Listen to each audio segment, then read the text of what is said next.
Hello, crime scene investigators. Today we are learning another method of uncovering clues that were left behind at a crime scene.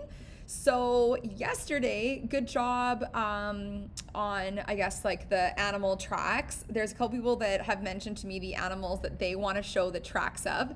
So, I'll be keen to see what you guys, what you guys come up with. And I honestly think this is like a cool thing, like, especially if you can see someone's footprints and kind of like get to know them, then I guess it depends upon like if you're able to actually see the footprints that they've left behind. But in like the snow or in the sand, you can kind of get a little bit of a sense for how like certain people walk. And if you pay attention to it, it's interesting because you'll notice that some people walk like kind of with their feet like more on an angle, which would be like kind of like what you call cowboy toed or whatever, or like this is like more pigeon toed. And I remember I had the cutest little dog when I was your age. I got her when I was in grade 5, and then she was like totally my dog that I had when I was in grade 6 and all the way through like high school and university. And I remember when she would walk in the snow, she didn't want to get her paws wet, so she'd make like one hole with her like right front paw and then one hole with her left, and then she'd have her back paw like come into that exact same hole. So it looked like not even a dog track. It looked kind of like more of like a human in a way. It was the funniest thing that she used to do. Anyway, so it's kind of like interesting, I think, to follow these tracks.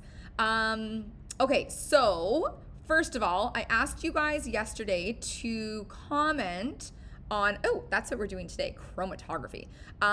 What I asked you to comment on yesterday was what other clues you think might be left behind from an animal. So other than just their tracks. So there was some cool things that you guys had posted onto our wall, which is sweet. So Malik made a whole list. Feces. Malik, you're so right. Yes, we're gonna be talking about that today. And then Matha says handprints, untouched food. Oh, teeth marks. Matha, that's a great one. Fur or hair, 100% Ali.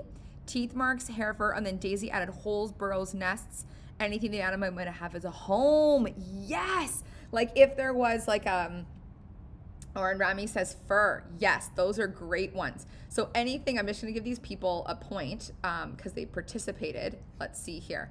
We have Daisy and let's see here, Rami and Matha and Malik and Ali. Yeah, those people. Yeah, okay, right on.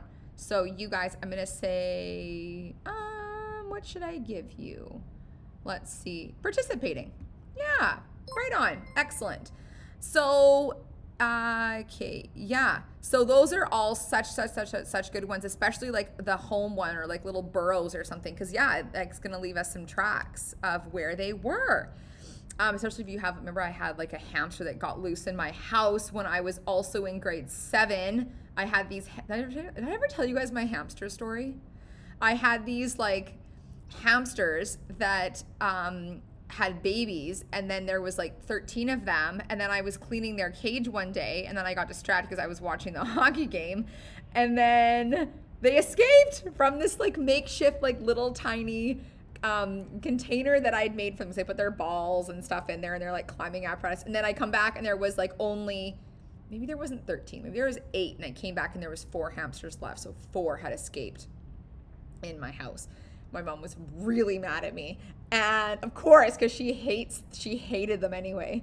It's just like an actual phobia of mice. So anyway, then we had these 4 hamsters on the loose in our house, and we found 2 of them because of like little burrows they had made in my dad's shoes.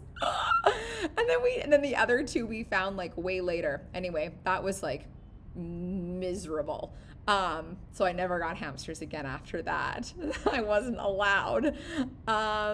Anyway, that's kind of funny. So anyway, yeah, many tracks because we couldn't find the little hamster feet. We had to find like other tracks, and it was fur and then like what they'd made in the house. So these are some other clues that we could have of animals. Okay, so fur, nests, yep.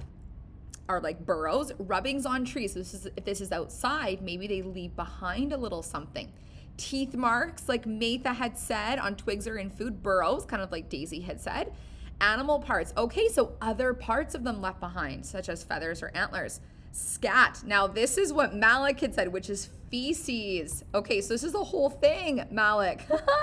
So scat, or animal poo, or feces, that's right, Malik, is another sign. So animals have very diverse diets, which makes it easy to identify an animal by its scat. So that's actually a really helpful way. And also, if it's fresh, if you poke it, does it like crumble right away? If it's dry, or is it still like soft? Then you kind of know if they were there recently.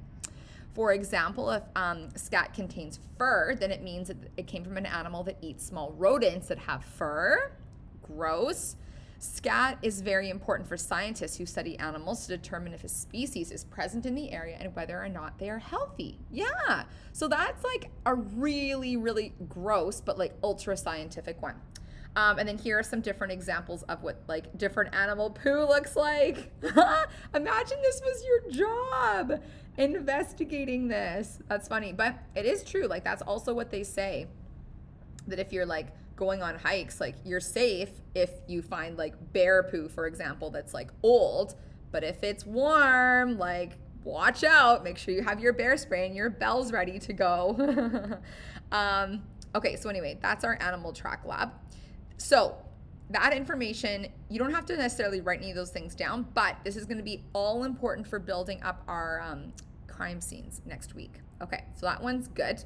Now, the next one is called chromatography. Okay, so we do need to have out a new piece of paper for this one. So you should have 3 pieces of paper. One we did for human footprints, one we did for animal tracks and evidence, I guess, of animals, and then today we're doing chromatography, and this one's super cool. Okay, so you could write chromatography on a page. I can statement is this: I can investigate evidence and link it to a possible source by analyzing the ink from different pens using paper chromatography. Okay, so this is also going to have an optional lab. All right, so let's just watch. This is it's kind of cheesy, but watch anyway.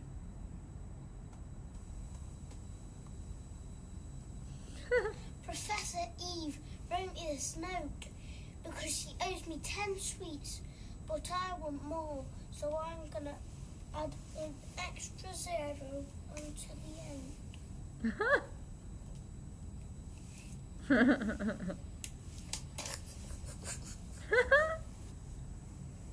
Professor Eve, I've come for my sweets.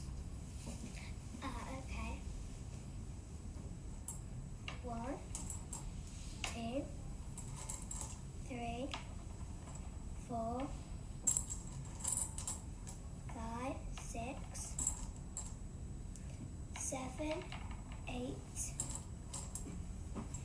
9, 10. There you go.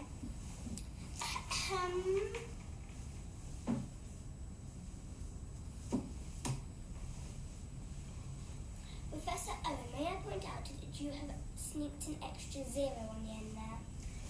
Prove it. Okay, I will. First, I shall pour a little bit of water very carefully onto the plate.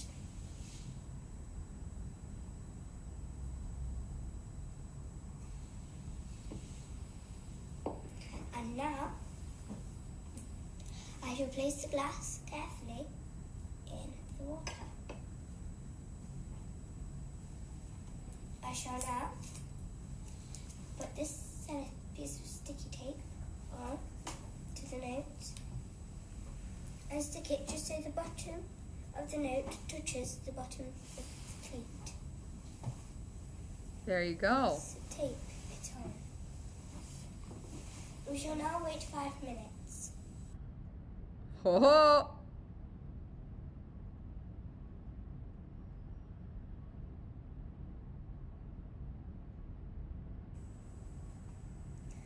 As you can see, Professor Owen, black ink is made from lots of different colours, and different companies use for pens have different recipes to make their black ink. And as the water creeps up the paper, all the colours separate so we can see what they're made from. As you can see, the colours in my pen are blue, light green and red, while yours are purple, yellow and orange. You clearly used a different pen just to get more sweets. This is called chromatography. Oh man, busted. Oh man, okay, that's kind of cute. Okay, very, very clever. Okay, so we're gonna be doing this today actually. This is gonna be another one of your optional bonus labs, which is really cool. If we were in school, we would be doing this and I'd have these like different pens. Actually, someone this year even had one of my pens and I even had like my marker. Sometimes you see my black pens, I have like a mark or like a little label around the top that says like 1, 2, 3, or 4. And it's because I use them for this paper chromatography lab. Okay, anyway, so this is, I encourage you to still do this because it'll be super cool for you to see what type of pen sort of traces you can find around your own house. So what is chromatography? Chromatography is a technique for separating mixtures, okay? I would suggest that you write this down. That is like the key thing. So chromatography is a way to look at complex mixtures by separating them into their components, just as we saw in that video. So what is the black ink actually made of? It's not all black inks are created equal. Criminal investigators use this technique to identify substances such as drugs, blood, ink, or other fluids. And it's the most common in blood and then ink, as we're gonna be practicing today. Okay, so here's a couple more little notes. Now this is a little bit more advanced. You do not need to write this down. This is basically like bonus. Yeah, so the main thing you had to write down was from the last slide. So in this lab we're about to do, you will see that we will use a solvent to separate different pigments which have been mixed to form black ink. Okay, so a solvent, I'll explain all these different terms. A solvent is like in the example that they just did, solvent is whatever you're using to separate the different pigments. So they used water very simply, and that is like, that works. There's other things like for blood and like they would use like different types, like maybe even like vinegar or like an alcohol rub or something if water doesn't work. But that's like much more complicated than we need to get into. Yeah, so solvent is what's used to do the dissolving. So chromatography works by separating the heavier molecules from the lighter ones. The heavier the molecule, the further down the paper it will fall. Okay, and then the lighter, that means like the more up the paper it will go. So usually the lighter colors go to the top and the darker colors kind of come to the bottom, but not necessarily. The chromatography paper is really similar to filter paper, which would be used for like coffee or something like that, which we will use in our lab. But I should say, a little side note, if you're gonna do this at home, you don't need to use filter paper. Like the best thing to use is like if your parents drink coffee that's like ground coffee and they pour it into like a filter, or yeah, that would work the best. That's what I would have been using with you guys had we been in school, but paper works, as we just saw with the Professor Owen example. Okay. Alrighty, so okay, all right. Oh yeah, just a little bit more notes on this. This is more like grade 7, grade 8 stuff. But okay, so a solvent is a liquid that dissolves a solid, a liquid or a gas solute. So the solvent is the large part, okay? It's like the part that you're doing the dissolving with. So in the example they just did, it was the water. And the solute is the way I remember this is like solute is minute. So the solute is the substance that gets dissolved into the other one. So usually it's a smaller amount, right? Like the amount of ink they had on that piece of paper, solute, minute, compared to the actual large amount of water that she poured in the bottom of that dish. So here's another example of what chromatography looks like. So this is the example, right? So here we start with our ink dot, and then they have strip of paper. This is like a full-on lab. And then the end, you see that what comprises the ink, this black ink, is different depending upon what the companies have used to make the pen. So there's another example. Yep. Okay. So this is going to be a bonus lab, I guess, mystery die. So we're going to use to determine which pen, this is something that you could use to determine which pen was a match to the crime note left at the crime scene.